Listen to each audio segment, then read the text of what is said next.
Today, approximately 25 years after U.S. Secretary of Commerce Ron Brown passed, we come together to remember Ron, the lawyer, the activist, the chairman, the secretary, a man who, as we'll hear today, was truly before his time, and to remember his legacy.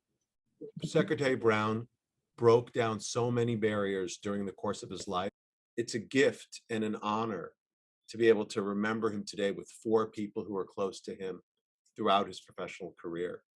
So I'm pleased to introduce Mark Steitz, a former aide on Jesse Jackson's first breakthrough presidential campaign himself, who later went on to aid Ron Brown at the Democratic Party and then at the Commerce Department. Lori Fitzpagato, former Assistant Secretary of Commerce for the Foreign Commercial Service, who worked with Ron over the course of more than 15 years. Maria Cardona, who served in the press office for Secretary Brown and was with him by his side at so many missions around the world. And Jim Hackney, who knew Secretary Brown from the time he was a little boy, then throughout his career at the National Urban League, at Patton Boggs, at the Democratic Party, and then indeed as counsel to the Secretary at the U.S. Department of Commerce. I would think maybe a good place to start is just to start by telling some stories, like how you first came to know Ron. Mm-hmm. Whether it was as chair or as secretary or way before, as mm-hmm. counsel to the Senate or from the Urban League or whatnot. Like, I'd love to put it out there and just go around the horn, have each of us tell a story about like how we came to know him. Sure. Who wants to go first? I'll go ahead and start. Sure. And I'm worried that it's a little too long a story for recording, but I'll try it nonetheless, which was, I remember vividly the day I met Ron Brown. I'd been working for Jesse Jackson for more than a year.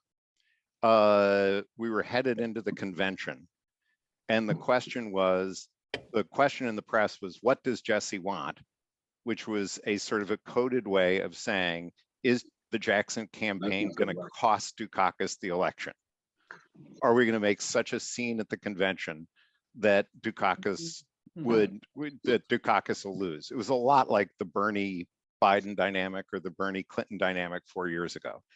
Jackson campaign hired a high-powered lobbyist lawyer in Washington, D.C., who worked at Patton Boggs and Blow, named Ron Brown, to run the convention operation.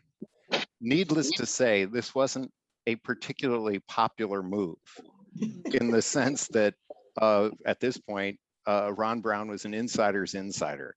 And so it was as if Bernie had hired Steve Elmendorf to run his convention operations. I went to meet Ron in his office. It was a plush office in Patton Boggs and Blow. He was perfectly dressed. I was a ponytailed white guy from the Jackson campaign who had a hard time keeping shirts ironed. And so I did not have high hopes for this going well. Ron smiled that megawatt smile, had me sit down, and got me talking. And I explained I was just a policy guy, and I really didn't know much about the politics of managing a convention or all that. I wasn't really a political person. And he leaned forward and he said, "Mark, we're just not going to get along if you bullshit me." And I went, "What?" He goes, "You wouldn't be sitting here having survived a year in that campaign if you weren't one of the most adept political people in the country. So wow. Let's just not play games." And then we began talking. And it was classic Ron. Mm-hmm. It was positive about me. Mm-hmm. It was trying to get directly to the case at hand, directly to the matter at hand. It was disarmingly charming. Mm-hmm. And he sort of had me from meeting one. Yeah. So that's how I met him. That's pretty neat. That's a great story. Maria, why don't you go next? Sure. So I met Ron when I was hired at the DNC when he had become chairman. And so, of course, for me, he was this sort of humongous figure, bigger than life. I didn't know all that much about him because I actually, I had just graduated and I didn't really know all that much about sort of the Washington, D.C. political world. I had come off of an internship for a PR firm, and I really wanted to do something in politics and to be able to use my Spanish. And so through the network, I got wind that the DNC, with Ron at the helm, was creating this position of a Hispanic press secretary for Hispanic media. And I was like, oh my goodness, that would be perfect. I would love to do that. But I hadn't had any experience in media. You know, again, I had just graduated. So I went in and I did like a whole day of interviews. Mark, I might have even interviewed with you. I can't quite remember. I remember it was Mike McCurry. It was Carmen Perez. It was Jack Otero. I think I interviewed with Ginny and Robin, of course, because I was going to be working in the press office. It was a whole slew of people. But I met Ron at the very end. And, you know, I came in and of course I was super nervous, but he was immediately disarming and he treated me, and I don't want to say this, I did not feel condescended to at that moment in time, but he treated me like one of his own daughters.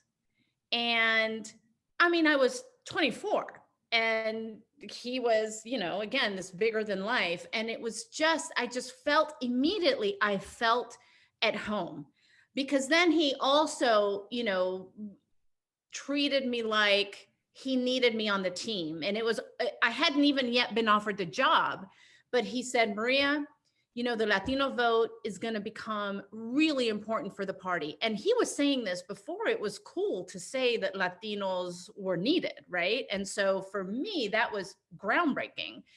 And so that was the first time I met him. But then I want to tell two other quick stories that, again, just kind of are just quintessential and wonderfully who Ron Brown is at his core.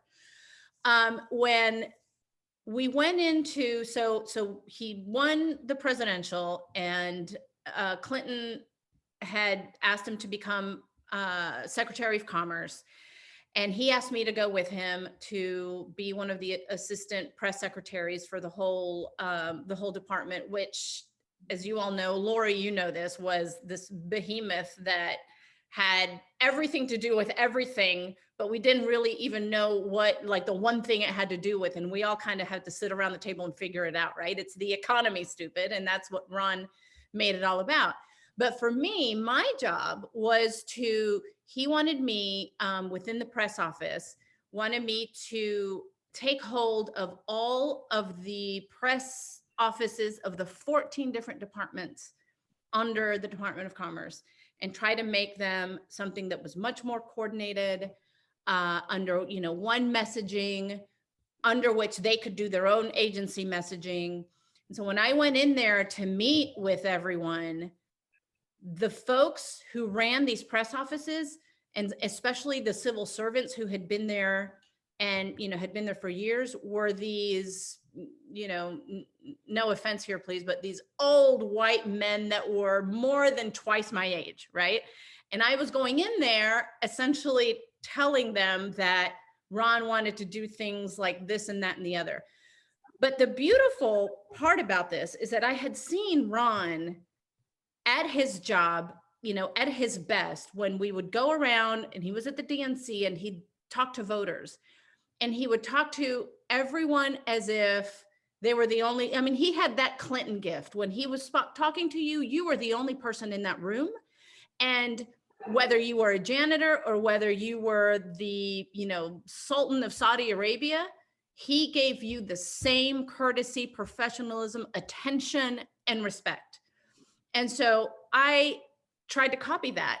In that, when I went around to meet with all of the leadership of the press department of all these agencies, I essentially went in there to say, look, I need you on Ron's team. Ron needs you. And I remember even saying Ron, right, to make it be like more casual and really have them buy in. Ron needs you. The president needs you. We can't do this without you. You're the one who has the knowledge, the institutional understanding of what this agency does. I need your help in order to be successful. And then our success will be your success.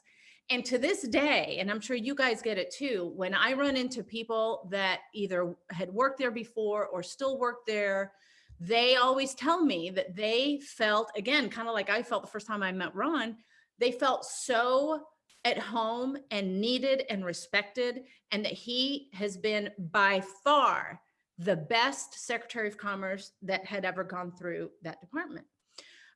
The third story I want to tell is I was on an overseas trip with him, and we were getting ready to land. It was in the Middle East, and we were getting ready to land. And the first thing that he was going to do was a press conference at the airport with the leader of Kuwait.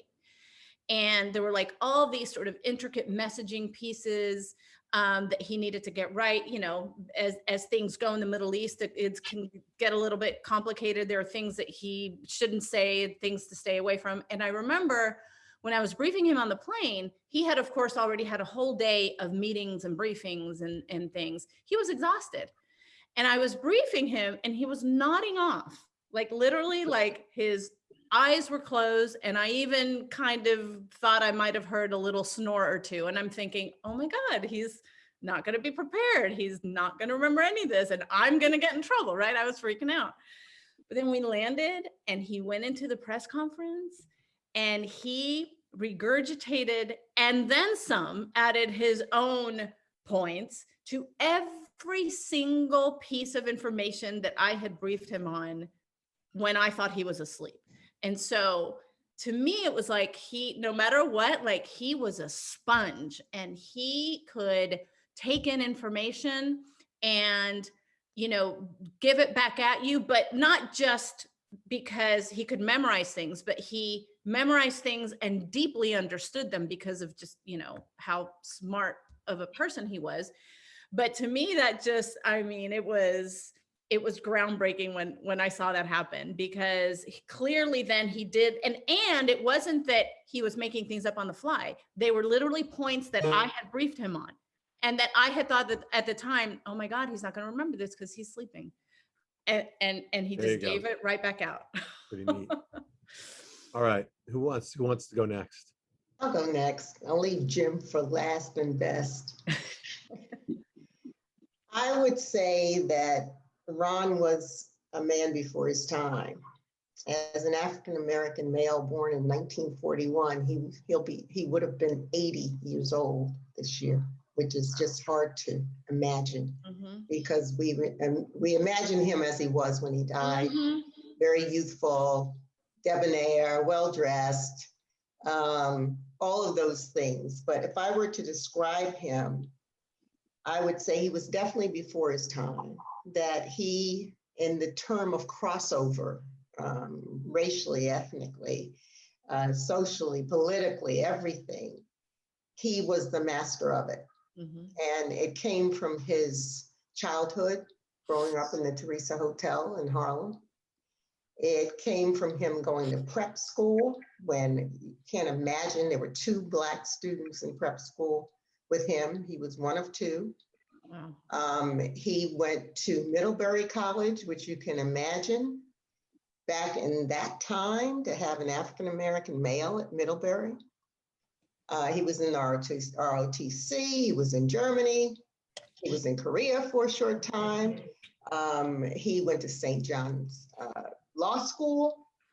And probably the time that he might have been among people of color, Black folks, the most was at the Urban League. Because after that, he went to an all-white law firm, Patton Boggs and Blow, became a partner there. He was the first in so many places, the first African-American chairman of the Democratic National Committee, the first African-American Secretary of Commerce. And if he would have had things his way, he would have become the first African-American president of the United States. I have no doubt. But ambitious, committed, all those things. I met Ron Brown in 1982.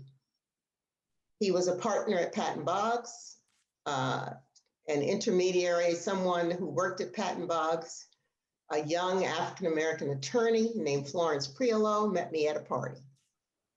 And she found out about my background. I had just left the Foreign Service and I had been in the Caribbean, I'd been in Mexico.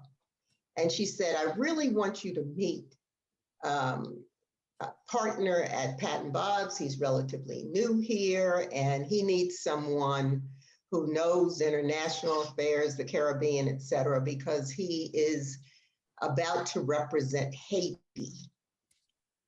So we set up this appointment. I went into his office, Mark, same office that you were in, sat down, and we just hit it off immediately.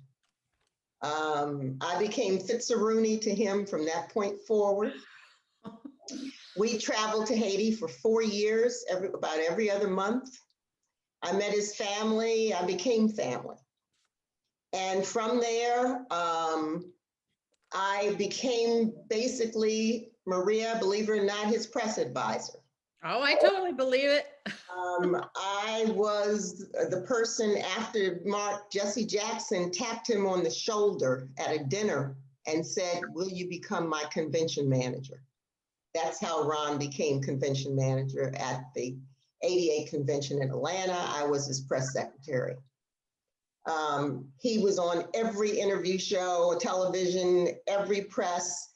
I'm not saying it was me, it was him, but he emerged from that convention as a star, a superstar. He had been vice chair of the Democratic Party when he was at Patton Boggs. There were no restrictions on that. And when he emerged from that convention, that led him to be elected as chairman of the Democratic Committee. And that was no easy internal election. He was opposed right and left by governors, all kinds of folks, but he always knew he would persevere and come out on top. And he emerged as the first Black chairman.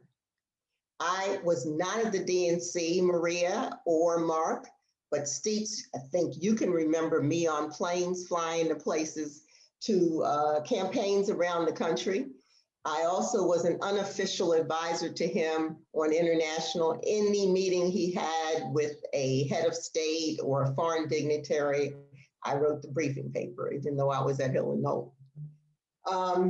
He was loyal to the end. Bill Clinton said at his funeral that had it not been for Ron Brown, he would not have become president of the United States, because there were only two people who believed he could, Ron Brown and his mother.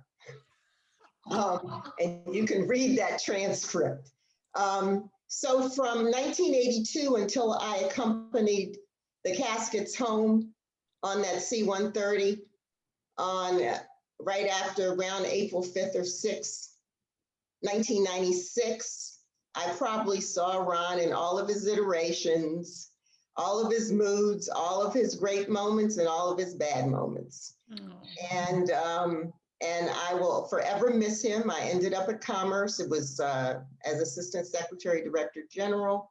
It was the only trip I had not been on with him in the last 6 months of his life. Oh. And I was in Vietnam, opening a new office and helping to lead a trade mission. First commercial office in Vietnam since the war, when I got the phone call and I saw on CNN that the plane had crashed. And I would love to give tribute to the other 34 who died on that flight, including many of our colleagues from the Commerce Department. And I, of course, said, yes, I would fly to Dubrovnik from Vietnam and fly home with the remains, which will forever stick with me and change my life. I miss him to this day. I know. I think all of us think about what could have happened if he had not passed. I agree with you. I think it's very possible that he could have been the first African-American president of the United States. Let's go to James to round out how we remember those first meetings. Well, the first time I remember meeting Ron was not the first time I met him, according to him. The first time I met him was when he had come to Washington to work at the Urban Lake. We had a basketball game every Saturday morning up at a Catholic girls' school up at 16th and Calmia. And it was mostly African-American lawyers that worked in the big Washington law firms. And Ron knew several of us and wanted to join the group. And of course, He did, and I taught him how to play basketball in the meantime. But that wasn't the first time I met him. The first time I met him, according to him, I was 6 and he was 15. And that was because his mother, who was a friend of my mother's, had brought Ron down to a country house that my grandmother had down in a place called Brandy Station, Virginia. And he actually came down there 2 or 3 times, according to him. But being 6 years old and he being 15, his memory about it was a lot greater than mine. But when we met again, when he came to Washington,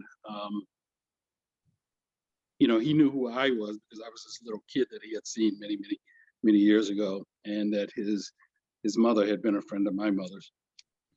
When he came to Washington, we became good friends, both professionally and socially. You have to remember that one of Ron's first big political steps was running the California campaign in 1980 for Ted Kennedy. Right. And that is when he really first started going on TV. And people started taking recognition of this guy. Kennedy then made him counsel of the Senate Judiciary Committee. And he was only the majority counsel for a few months because that year the Republicans won the Senate. So he became minority counsel. And Ron, never wanting to be in a minority status, didn't stay that long and ended up going to Patton Boggs as a partner at Patton Boggs. When I think about him, I mean, there's just so many memories. I don't even know where to start. But in 1989 or 1990, Laurie would probably remember, as DNC chairman, he took a trip to Europe. And he went to the United Kingdom and he went to France. And I remember when we landed in Paris, we were met by a guy named Brian Atwood, who ran what was the name of that group? He ended up running USA. NDI. NDI, National Democratic Institute. Yeah, I remember him. Yeah. He ran USAID. Yeah, that's how I remember him under Clinton, right? Yeah. So I had friends in the French government, both in President Mitterrand's office and Prime Minister Michel Rocard's office. And they had arranged for Ron to meet both the president and the prime minister. And I remember Brian saying to us, there'll be really quick meetings, probably be 10 or 15 minutes. And he wasn't denigrating Ron. He was just saying, the presidents and prime ministers are very busy. They're not going to sit there and talk to a party chairman for more than 10 or 15 minutes. President Mitterrand talked to Ron for an hour and a half. And then Michel Rocard, who was the prime minister, talked to him for another hour and a half. Wow. And I never forgot that because it confirmed in my mind, who Ron was and how people respected him and for what he accomplished. And the other funny part about that trip was it was during Bastille Day. And of course, the administration was still Bush 1, so it was a Republican administration. And I remember the ambassador being somewhat perplexed as to how this guy was getting all this attention. And the crowning blow was when they had the Bastille Day parade down the Champs-Élysées. Ron was in the first row and the ambassador was in the fourth row. Oh my God. Yep. Does not surprise me. Yeah, I know. I mean, I thought it was hilarious, but I don't think the ambassador was too amused. I remember when he called and told me he was going to run for the chairmanship. He said he was going to run for the chairmanship. I said, the chairmanship of what? And he said the Democratic Party. I said, oh, that's kind of interesting. A group of us got together and raised some money. But you remember that what really put Ron over the top, it was not only his personality, was the fact that Ted Kennedy, Mario Cuomo, and Bill Bradley came out for him very early on. And that enabled him to really knock out a lot of the competitors that were also running for the chairmanship. So it was decided pretty early on that he was going to be chairman because he kept getting all of these endorsements from these very high profile Democratic politicians. When Clinton was elected, Ron called me, and there was a whole discussion of whether he was going to go in the cabinet, which I thought was kind of ridiculous because I knew he was going. He was trying to pretend like he was, it was an open question in his mind. And he called and said, "Come on, I'm going down to the Hay Adams to meet with the president. He's going to offer me something. I don't know what it is." So we drove down to the Hay Adams. I waited outside while he went in to talk to the president. And he came out about 45 minutes later, and I said, "Well," he said, "he offered me the UN ambassadorship." And I said, "Oh, that's pretty good." I started thinking about the apartment in New York and the travel and all that. And I said, "What'd you tell him?" He said, "I told him no." Ooh. I said, "You told him no?" He said, "Yeah, I told him no." I said, "Well, what did you say?" He said, "Well, somebody black has done that before. Because you'd had Andy and you'd had Doug and Henry." He said, "I want a high-profile cabinet position." So Clinton said, "Okay, let me think about it." And about a day and a half later, I was sitting in my mother's living room. He called and he said, "Clinton offered me the Commerce Department." I said, "Great." He said, "What does the Commerce Department do?" I remember the story. Yep. And having been in government, when Carter was president, I knew a little bit about the Commerce Department. Not a lot, but a little bit. So we started, I remember taking out a book and going through the various divisions of the Commerce, various departments of the Commerce Department. And as I was going through the various departments, I could almost hear his brain working and his eyes lighting up and figuring out, okay, this is what we're going to do with this department. Mm-hmm. And one of the things that we talked about early on was being an advocate for U.S. businesses. And I had been familiar with the way that the Europeans had really advocated on behalf of their companies when they were bidding for large infrastructure contracts and other contracts around the world, particularly in the developing world. And a U.S. Commerce Secretary had never done that. Mm-hmm. And I thought that would be an absolutely perfect role for Ron, and it was. After he became Commerce Secretary, the first big trip that he took was to Saudi Arabia. And that was to advocate on behalf of Boeing and McDonnell Douglas. And that was important because the president had said very early on in administration that California was important to us, that we had won California because the California economy was in the dumps, and that we could not allow that to happen in 1996 or else we wouldn't be reelected. So he put together an interagency task force of which Ron was the chairman that was purely focused on California. It was California centric. We were always in California.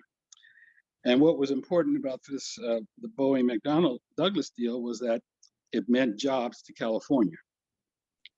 So Ron had been close to Ambassador Bandar. They had been buddies for a little while. And the ambassador said, "You should go to Saudi Arabia and meet with the king and advocate on behalf of McDonnell, Douglas, and Boeing." So we got into an Air Force Gulfstream and we flew to Riyadh. And when we landed, there was still a Republican ambassador. And he said, "I don't know what you're doing here. The king doesn't meet with trade ministers. He only meets with heads of state." So we said, "Okay." So Ron said, "Find Bandar." And Ambassador Bandar was in Paris at that time because his wife was having twins.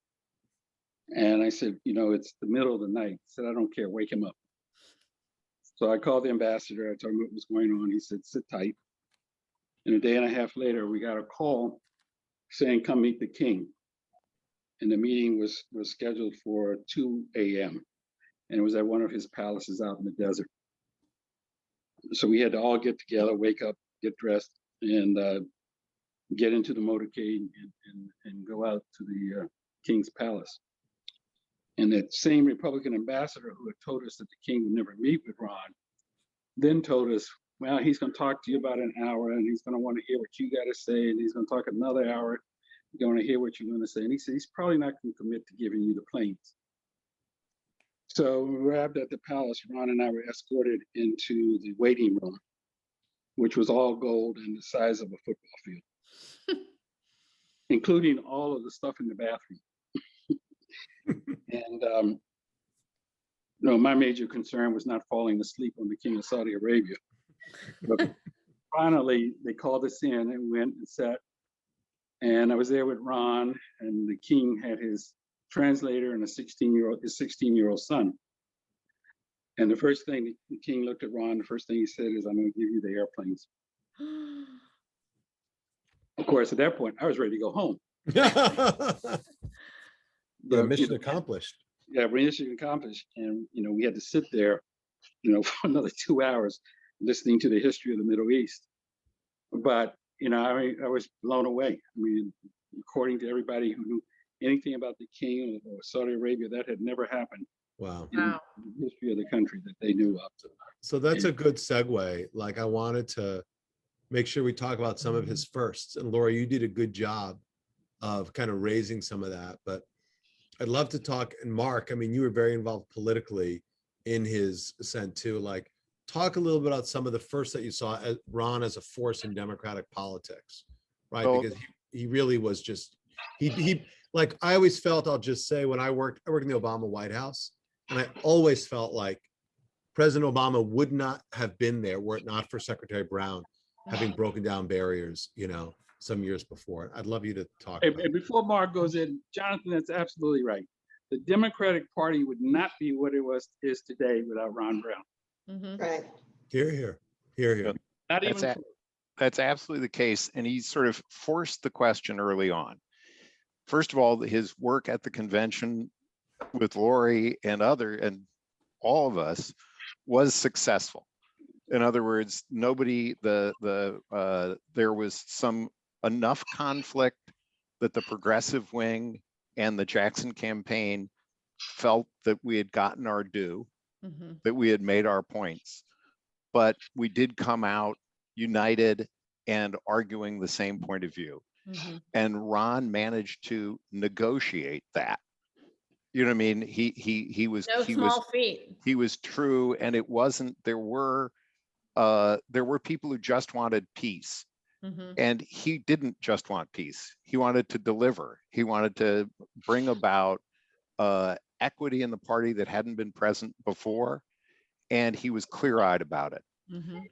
When he ran for chair, it's important to remember that part of the reason that Cuomo, Bradley, and others endorsed was they knew him and knew he was talented, but they also saw how ugly some of the opposition was. Mhm. There was a flyer for one of the opponents where it read it was a folder, and it said, "What do you want the face of the Democratic Party to be?" Oh my There was a goodness. pair of white eyes that when you unfolded it, you had somebody associated with a much more conservative section of the party. This wasn't subtle. Wow. And Ron went just right at it. We did lock it up early, but then we had to do his acceptance speech. It was actually a funny moment in the sense that I had struggled on. I worked for a year and a half for Jackson. He's just won the chairmanship of the party. His big speech is going to be a big speech. I was a speechwriter. I agonized over a draft for a week. I showed it to my current business partner, David Dreyer, who also knew him. And he said, "Mark, this is so terrible. It's unsalvageable. Oh my God. Hire Jeremy Rosner." Wow. And we did. And they worked together and we all worked together and got a great speech done, where he was very clear. However, the tagline out of the speech was, I want my chairmanship to be remembered by the races we win, not my race. Nice. And he was single-mindedly focused. Yes, he wanted to be first. And Jim, your stories about commerce are funny because in some sense, I had the same conversations. Another side about Ron is he's always looking. He was always checking with many different people, but he wanted to be first. But another thing that he loved about commerce, and another thing that was demonstrated at the DNC, was he was profoundly loyal to his people. Yes. Mm-hmm. Right? The commerce he loved because it had lots of jobs. Yeah. And there were lots of people he could take care of. And at the DNC, he built a staff. I was getting a little out of order in timing there, but at the DNC, he built a staff that he was loyal to and that was loyal to him. The number of times where I'd make a mistake and anger the Hill. You know what I mean? The things would end up in the papers that shouldn't have been there, and it was my fault. And I'd watch him chew me out, express, why did you do this? This doesn't make sense. This isn't helping our effort to elect a Democratic president. And then he'd make me sit in the office as he called, whether it was Gephardt or Foley or whomever, and defended what I said. Wow. You know what I mean? And that was Wow. a very typical experience, that he was always concentrated on loyalty. And so his political ascent, he got elected and nobody took the DNC particularly seriously. And there was still a lot of question about, can he raise money? Is this going to happen? What's going to go on? And it's important another thing people need to understand about some of his practical genius, he knew his own strengths and he hired to find people who complemented them. He hired a very diverse group of people. So, the classic example is Paul Tully, who was the political director, who was about as far from Ron as you can possibly imagine in many ways. He was disheveled. He was never on time. He could care less what people thought, but Ron saw that Paul could deliver things that Ron needed.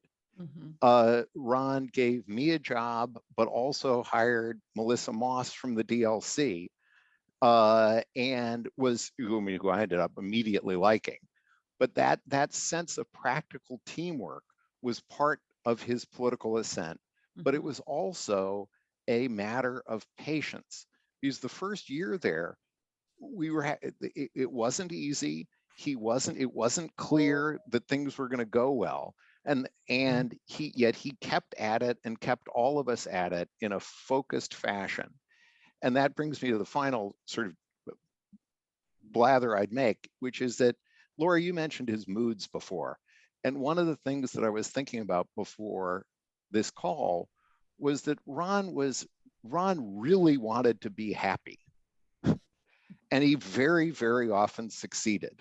He was in a good mood unless he had to not be in a good mood. Mm-hmm. And if he had to not be in a good mood, he was trying to figure out how to get back to a good mood. And I think that was an element of his practical leadership that really paid off in those early years of the DNC, because George Bush had won the Persian Gulf War. He was at 89% approval. We were saying to ourselves and others that our only goal was to elect a Democratic president in 1992. Nobody thought it was possible. Right. It was not a particularly happy time. Mm-hmm. And he'd just come in, move meetings along, move plans along. Let's set up a coordinated campaign system. Let's have a organized campaign for the cities. Let's have a 4-year opposition research effort led by Dan Carroll. Let's do all these things that haven't been done. And he was just cheerfully is maybe the wrong word, but optimistically and positively driving forward. And that was really key to his leadership, as best I can see. I think that's true, Mark. You hit on so many important things. And I will give some examples of firsts as well, some more. But let me just say that he was a master compartmentalizer.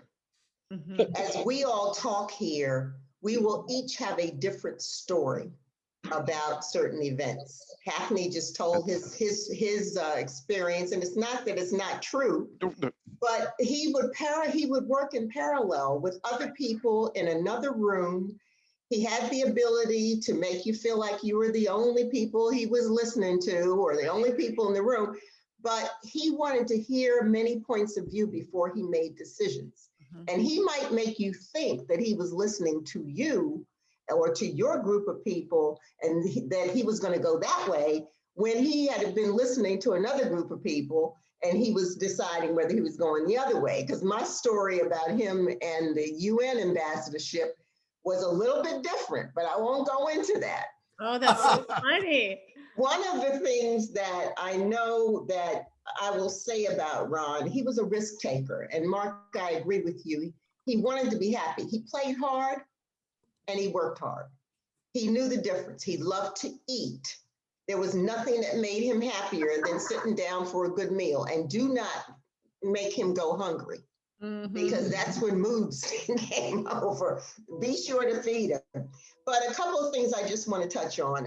One, the whole commercial diplomacy or using business effectively was something that was ingrained in him for quite a while, because he took a mission of business leaders to Africa when he was chairman of the DNC back in 1990.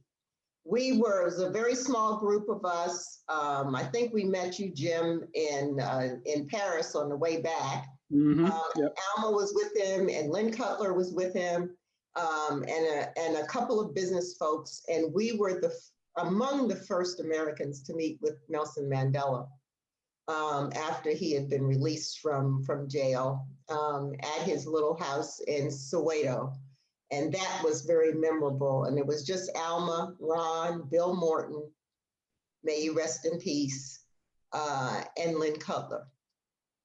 And he, at that time, used his political platform to talk about business and the importance of business and development and growth and economic engagement throughout that trip in Africa. And I think we went to 7 or 8 countries.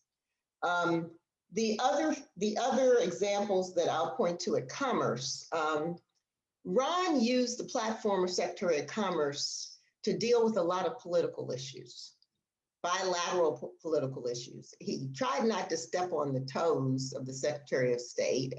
Hopefully they saw him as an enhancement, but commercial diplomacy is a type of diplomacy. And he was such a master negotiator that he sometimes could get things done that perhaps the official individual in the administration was not able to get done. I remember sitting in negotiations in China where there were all kinds of human rights concerns, et cetera, that were really clogging the US-Chinese bilateral relationship.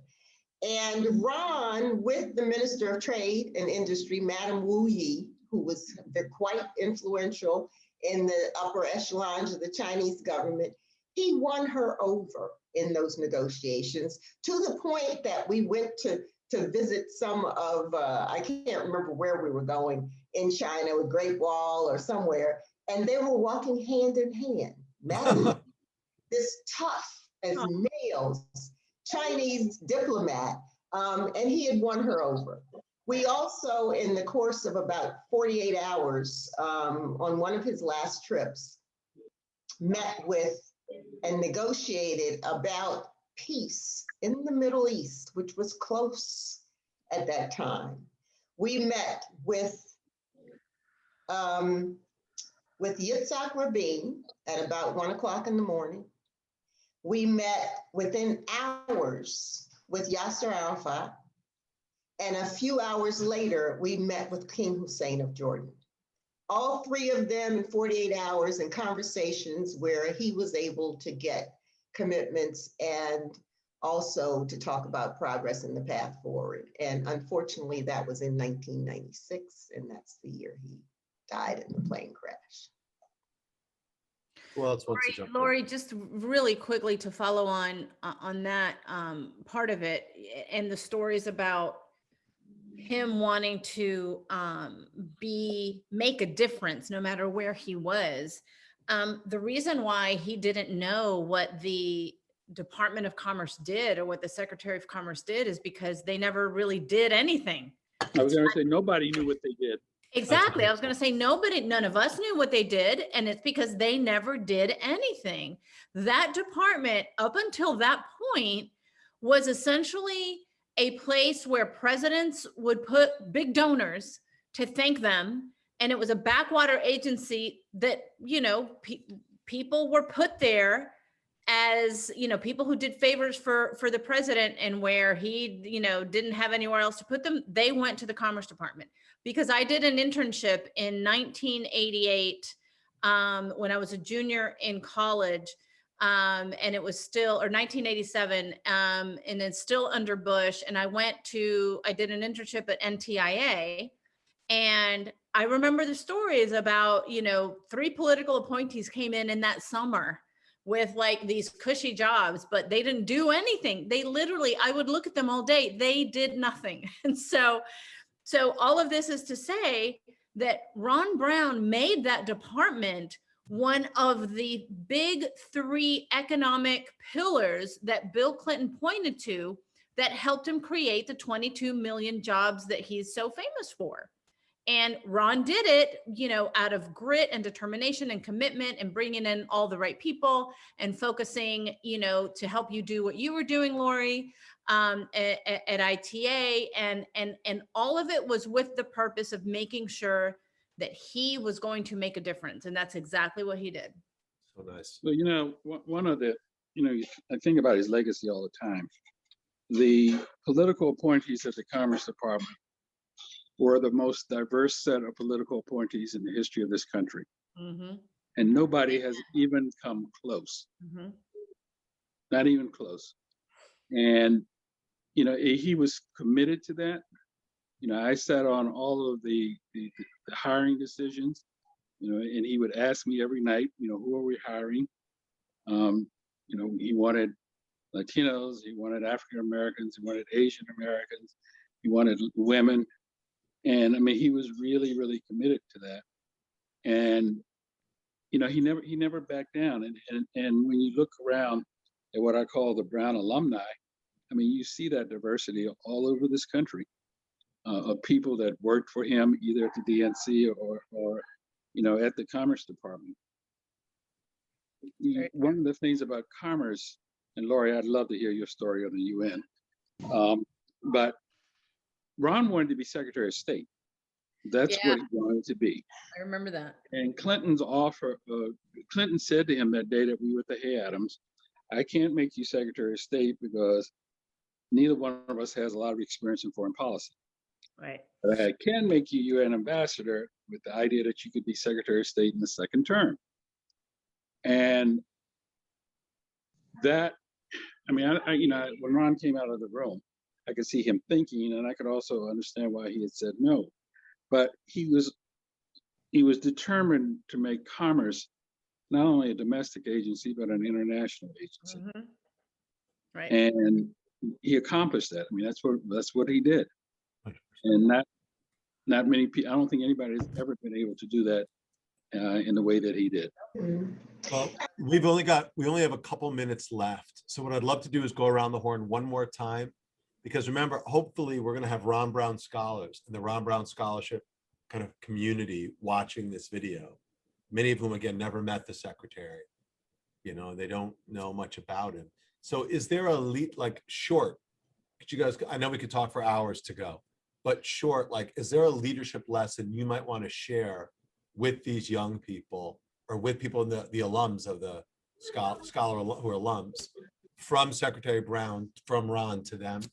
Is there a leadership lesson? Yes, I have one, Jonathan, and it's heartbreaking in its nature, but I think it is just quintessentially, I was able to do it because of Ron, and you'll excuse me if I start crying here, but the day of the crash, I got a call from CNN saying, Marie, I hear that Secretary Brown's plane is missing. I went down to the Chief of Staff's office, and sure enough, everyone started gathering, because that's exactly what happened. Reporters started gathering in my office. I had no idea what to do or what to tell them, so I told my assistant to take them down to the press conference room.